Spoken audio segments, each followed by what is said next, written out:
Muchas gracias, presidente. Primero quiero iniciar destacando algo que duélale a quien lo duela, es muy importante para este país, y es el Premio Nobel de Paz que le han entregado al presidente Juan Manuel Santos. Y por intermedio del presidente Juan Manuel Santos a Colombia y a las víctimas de este conflicto. Que este premio sirva, señor presidente, para que Senador Galán, voy a dejar simplemente una constancia. Como este es un debate que se hace largo, la señora canciller se hizo presente.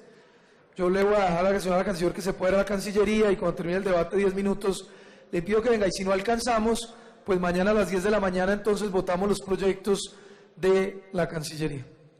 Muy bien, gracias, presidente. Decía que este es un reconocimiento a las víctimas del conflicto armado en Colombia y esperamos sea un impulso fundamental, definitivo, para que este esfuerzo por conseguir la paz en Colombia que ha liderado el presidente Juan Manuel Santos en estos 5 años, 6 años, llegue a buen puerto. Me parece importante decir, presidente, que aquellas voces del país que han llamado a desconocer la decisión de los colombianos en el plebiscito del pasado 2 de octubre están equivocadas. Tenemos que respetar la decisión mayoritaria del 2 de octubre. Que hubo problemas en la votación, sin lugar a dudas los hubo. Que hubo regiones del país que tuvieron grandes dificultades para votar, sin lugar a dudas eso ocurrió. Pero tenemos que entender que esa decisión es legítima y es una decisión que debemos respetar y construir a partir de ella para sacar adelante y salvar el proceso de paz. No estamos de acuerdo con aquellos que han buscado que se repita la elección en algunos municipios.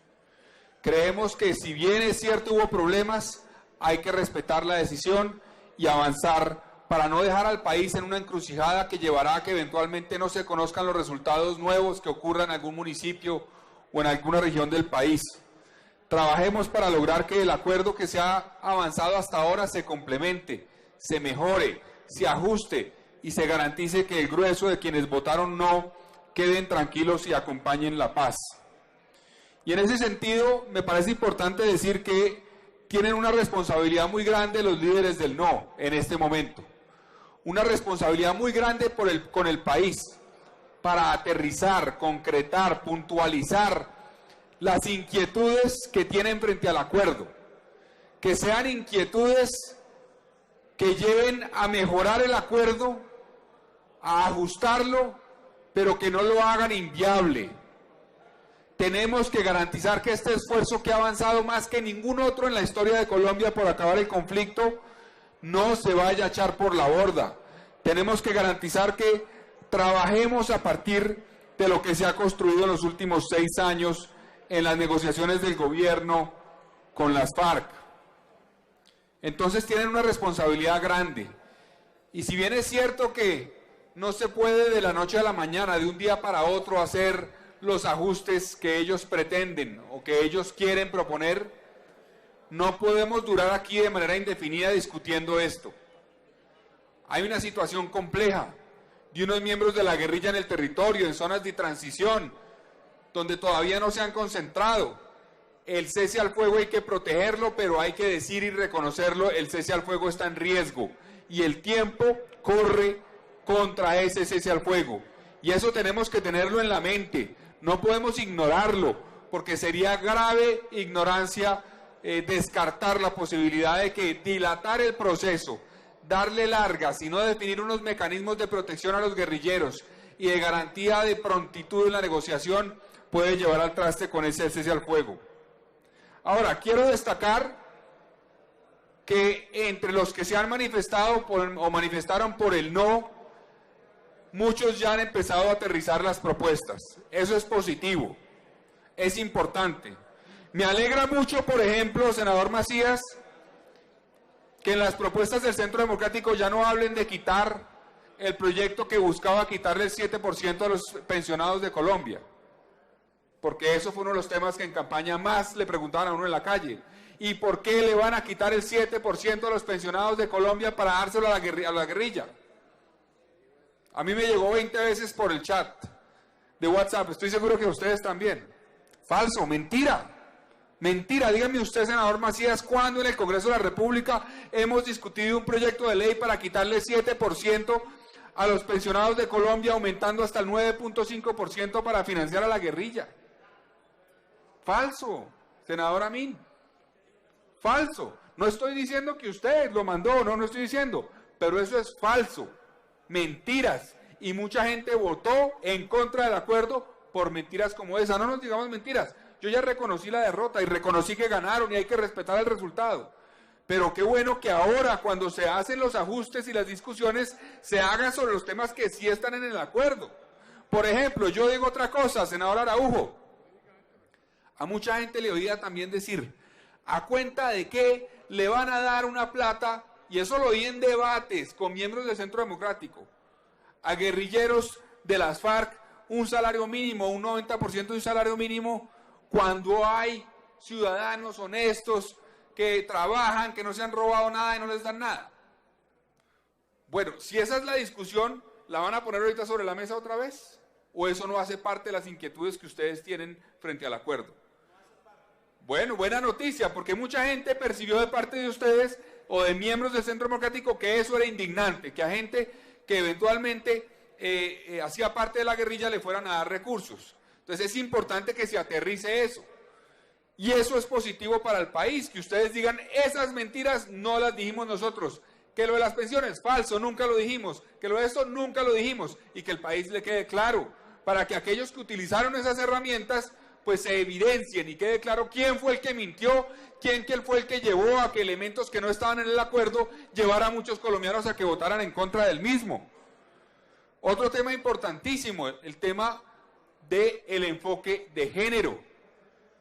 Sería absurdo no tener en cuenta que las mujeres fueron unas de las principales y han sido una de las principales víctimas de la violencia en Colombia producida por el conflicto. De parte de todos los actores que han estado en conflicto. Entonces es fundamental que en las herramientas que buscan restablecer los derechos de las víctimas haya un enfoque de género, no un tema de identidad de género, que esa ideología no existe, no nos interesa, no la queremos en ningún lado. Un enfoque de género que garantice los derechos de las mujeres que fueron y han sido víctimas de este conflicto armado. Entre los temas que vemos positivos también de parte de los miembros de comités del no que ya han puesto sobre la mesa, me parece importante decir lo siguiente. Vi en la declaración del expresidente Uribe que ya no habló de cárcel, no utilizó la palabra cárcel para los miembros de la guerrilla. Contempla que la privación de la libertad se haga en colonias agrícolas, en el campo, en fincas eventualmente. Eso, pues yo no sé si sea viable en la negociación con las FARC, lo vamos a ver ahora, pero ya es un paso adelante que creo que debemos destacar. En el acuerdo hay elementos que hablan de una restricción de la libertad, hay elementos de cómo las sanciones establecidas por el Tribunal Especial para la Paz podrían ser cumplidas en sitios donde se les restrinja la residencia, el movimiento y el desplazamiento a las personas que sean sancionadas. Yo creo que estamos cerca de lograr un acuerdo en este aspecto. Si hay una voluntad de trabajar al respecto del mismo, se puede avanzar en eso. Sobre la elegibilidad, senador Iván Duque, me queda a mí una pregunta. Lo que el Centro Democrático dice, por lo que le oí al presidente Uribe, es no estamos de acuerdo con la elegibilidad, pero si se le va a dar la elegibilidad a las FARC, que se le dé también a los narcos del proceso 8000, que se le dé también a los narcos de la parapolítica. Eso fue lo que entendí de la declaración. Podemos buscarla ahorita en detalle y en términos explícitos, porque se habla de una igualdad para aquellos que se les privó el derecho político por cuenta de ser condenados por el proceso 8000 de vínculos con el narcotráfico, y de aquellos que se les privaron los derechos, se les restringieron los derechos políticos por cuenta de las condenas por parapolítica en los últimos años. Yo creo que ahí hay un tema de una discusión que debe darse, senador Iván Duque, porque ustedes hablan de que están de acuerdo con que las FARC se convierten en un partido político. Están de acuerdo con que miembros de las FARC representen políticamente ideas con las que no estamos de acuerdo, pero que respetamos que, sin apelar a la violencia, se expresen en la democracia colombiana. Entonces reconocen en cierta forma un cariz político que tendrían las FARC frente a otros grupos distintos que no lo tienen. Ustedes dicen, pero que no sean los responsables de delitos de lesa humanidad los que los representen. Pero si entonces abrimos la puerta a que personas condenadas por el proceso Chomil recuperen sus derechos políticos sobre esa base, estamos también dándole un cariz político a los narcotraficantes que infiltraron el Congreso, pregunto yo. O sea, ¿le vamos a dar o no a las FARC esa posibilidad, independientemente de quiénes sean? Que sean los de delitos de lesa humanidad o no. ¿Le vamos a dar un cariz político o no? Ustedes les han oído que sí. Bueno, no se le puede dar entonces eventualmente actores como los narcos del 8000, como los narcos de la parapolítica, porque de los narcos del cartel de Medellín pues nunca pasó nada al respecto. En lo que tiene que ver con sus vínculos políticos. En lo que tiene que ver que vi con contenedores de buena fe de tierras que fueron despojadas. Yo creo que es fácil en el acuerdo arreglar eso. Yo creo que es fácil garantizar los derechos de alguien que compró de buena fe un predio que antes, sin que lo supiera evidentemente, porque es de buena fe, había sido despojado a campesinos. Se puede buscar una fórmula fácilmente que lleve a que se le restablezca el derecho y el acceso a la tierra al campesino. Se le garantice que recupera de lo cual fue despojado, pero también no perseguimos por ningún motivo y respetamos los derechos de quien de buena fe adquirió esos predios. Yo creo que se pueden buscar fórmulas en ese tema, yo creo que no estamos lejos de lograrlo. En el tema de erradicación de cultivos, yo creo que en el acuerdo hay que hacer ajustes que garantizan que den tranquilidad para que se mantenga la posibilidad de que el Estado utilice cualquier herramienta, incluida la aspersión, para luchar contra los cultivos ilícitos, pero también se busquen mecanismos alternativos de sustitución de cultivos y de erradicación de cultivos. Yo creo que eso está, y en esos puntos estamos cerca de lograrlo. Ahora, en la discusión del Tribunal Especial para la Paz, y lo que ustedes llaman esa justicia que sustituye a la Constitución del 91, es una discusión que hay que dar, porque a mí me llama la atención que, teniendo en cuenta las dificultades que tiene la justicia hoy, por cualquier delito que se comete, según el Código Penal, más del 95% termina en la impunidad, en delitos graves. Entonces vamos a llevar todos los delitos del conflicto, que no sé cuántos son, centenares de miles seguramente, a esa justicia, o podemos aprovechar la posibilidad de que haya una herramienta creada específicamente y solamente por un tiempo para eso, que se dedique a garantizar que haya justicia en todo lo relativo al conflicto armado en Colombia, que podamos cerrar la página y que no abramos la puerta para que esa impunidad que hoy cubre el grueso de los delitos lleve a que también cubra los delitos del conflicto armado. Me dirán, no, pero entonces sobre esa base estamos renunciando a fortalecer y recuperar la justicia. No, yo creo que eso hay que hacerlo. Claro que tenemos un reto con la justicia ordinaria, inmenso, fundamental, y se requiere una reforma a la justicia, pero busquemos una fórmula que nos permita garantizar que cerramos el capítulo del conflicto armado en Colombia con una institucionalidad que no sustituya la Constitución del 91, que la complemente, pero que garantice que se pueda tramitar todo aquello relacionado con los delitos que ocurrieron en esos años y que siguen ocurriendo infortunadamente.